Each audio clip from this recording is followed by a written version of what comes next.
Hi, welcome to Module 3. And in this module, we're taking a leap ahead.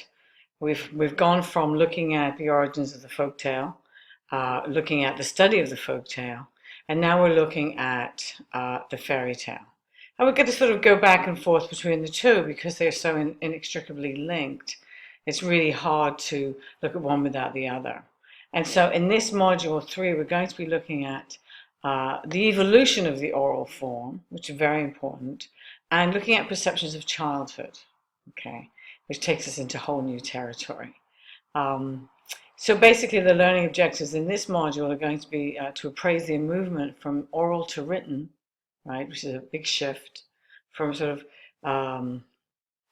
from a mobile oral form to a sort of somewhat static, not really static, but more static written form, right? We're going to look at the idea, which may be new to some of you, that folktales and fairy tales originally, the early fairy tales, are complex literary creations that were never intended specifically for children. So let me reiterate that, because you're going to stumble over this a few times. They were not created specifically for children because the notions of childhood are relatively new ideas. Obviously, children have always been around, but how we thought about children in early cultures was very different to the way we think about them today. And we'll be looking at that, okay? You're also going to be looking at some of the cultural contexts that influence the societal function. If you remember at the beginning, we talked about the morphology of the folktale, and we talked about the ATU index. Well, so now we're actually going to be looking at, why folktales? Why fairy tales? Why were they made? What is their function? Were they pure entertainment, or was something else going on? Was something else embedded in these stories? Okay. So in this course, really, this unit, you're really going to be looking beyond the complexities of how to study the tale to looking more closely at audience, like the reception, right? So rather than the creation, now we're looking at the reception. Okay, very important. So you will discover, of course, that the idea, as I just stated, that the idea of childhood is a relatively modern idea. Early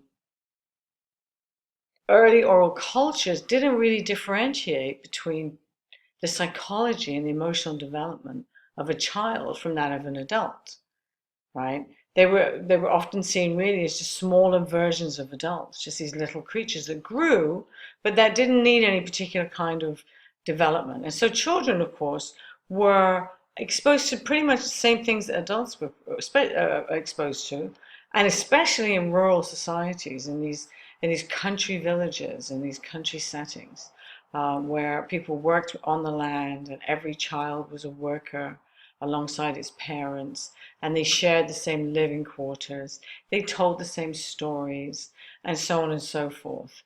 The children didn't have this notion that childhood was this an innocent period for people to make sure that children were protected and lived within, right? So they were aware of pretty much everything that was going on. So the tales weren't particularly created with children in mind. Obviously, as a result, they were created for society in general.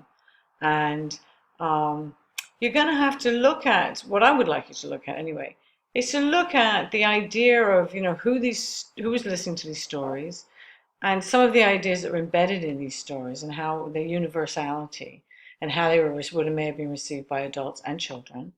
And you'll start to really see how multi-layered the study of the folktale and the fairy tale is.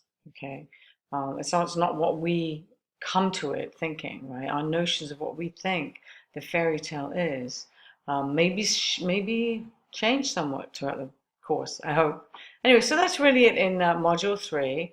And once again, there's a lot of reading, so I'm hoping that you will get to the reading as soon as possible. You'll be looking at, I have some mini lectures for you to make it easier. You'll look at 3 various versions of the folktale, or aka fairy tale. Those terms may be interchangeable with me. You'll be looking at a couple of scholarly essays as well, which should help put you on the right path for this module. And that's it. Thanks.